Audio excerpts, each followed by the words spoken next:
Alright, hey, what's going on, everybody? Valiant's here, and this is a duo Croesus kill that me and my buddy been doing duo Croesus since the day of release. Just figured I'd make a video now. At the time of recording this, I think we've done like 33 kills. And as the title said, this is without cinderbanes. As it is a known bug, we just didn't want to learn it with cinderbanes, and then, you know, within a couple of days, they're going to end up taking it away, probably on the next game update, I'd imagine. So, yeah, learn it without cinderbanes just to make sure that, you know, we don't have to readjust how we do things. And so I figured I would just give like a quick rundown of what I'm doing in the kill. It's not going to match up with the footage. The footage is just from like the last night or whatever, but you know, the strategy doesn't really change, and it's pretty easy to follow, I think. So we start off the kill, and I start off at Hunter, he starts off at Mining. We've only split that up because he is not 99 Hunter or Woodcutting, so, you know, figured might as well split it up how we can to make sure that we're optimizing the 99s that we both have.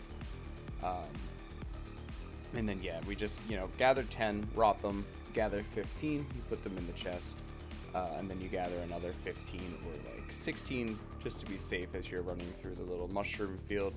If you have Bladed Dive and Surge, you know how to stack them together properly. You know, you don't really have to worry about having extras, but it doesn't hurt to have an extra or two.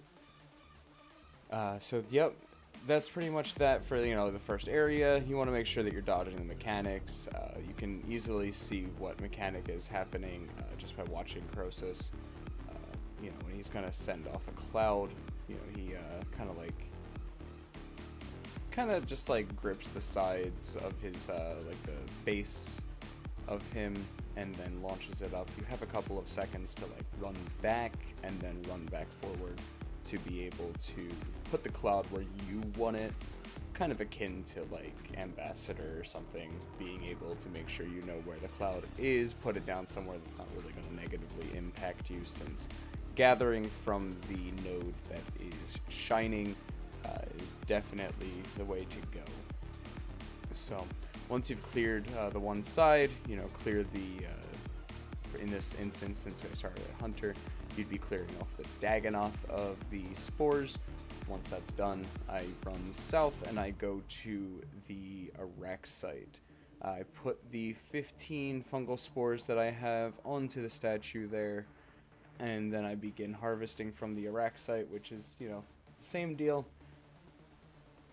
You know, we want to gather the 10, rot them, gather 15, put them in the chest, or, you know, sometimes gather like 16, just depending if we have the time.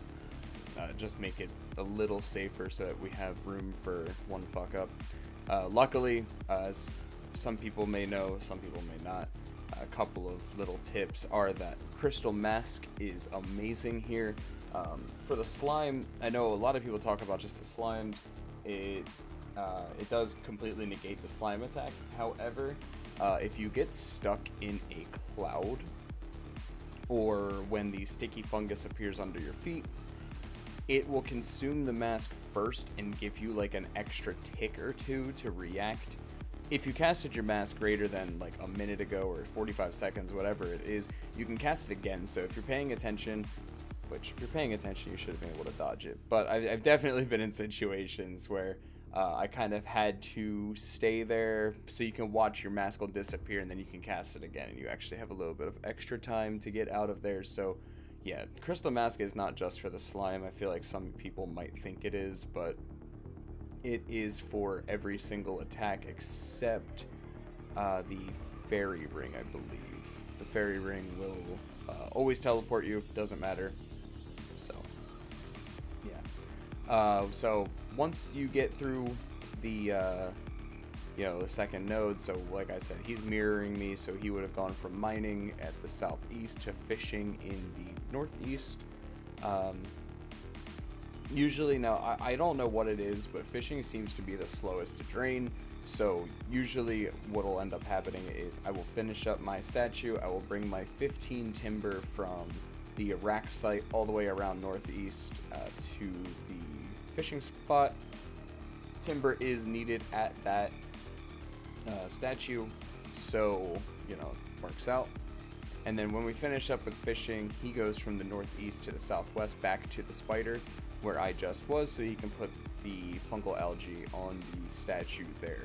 So now those two statues in the northeast and the southwest will be finished. By the time he is about halfway finished building his statue, I'll be done mine, so I will run from the northeast to the northwest, over back to the hunter spot where I started, and I will grab the fungal spores that I put there originally. We do not build the northwest statue. We have found that we really only have to build three statues rather, excuse me. You know, like I said, the northeast, the southwest, and then we build the southeast one. And so that's why I grabbed the fungal spores from here, and then as he's finishing up the statue in the southwest, he grabs the timber that I put in there, so that when we do finally, once he finishes the statue, I have the spores, we pray at both statues, like I said, the northeast, southwest statues. That gives us a lot of time to open up the boss at the core, which then we usually get it down to about like 23 to 15k. You want to pay attention when you're on the core. There will be 3 different colors that it'll light up. If it lights up red, you do not want to click it, but green and white will damage the boss. 1000 damage for green and 500 for white, so it can be helpful. Before we even learned that, we would have some runs where 3 statues wasn't enough, but ever since we learned that, we have yet to really have an issue. So yeah, and that's pretty much it. You know, just as soon as the things around the core are about to come back down, we run down to the southeast statue. I'll have the fungal spores, he will have the timber, we will put them onto the statue, and that's pretty much it. Build, pray, and done. Our PB, I believe, is like an 11:30. Definitely not the fastest, but the only kills I've seen in duo use cinderbanes, so I don't know how much they speed it up, but I'm gonna assume not that much. So it's really just the core. Might be able to 2-cycle it possibly with cinderbanes, but yeah, haven't really managed to get it that fast yet. So, but yeah, that's pretty much it for the explanation. Like I said, I know this doesn't match up with the kills. Just gonna play a little bit of music to finish this out. And just for some info on my personal gains from this, like I said, I've done about 33 kills. I have only received the gloves, and I have received them twice. So feels bad, but it is all good. I hope you guys enjoyed, and yeah, enjoyed the rest of the kill.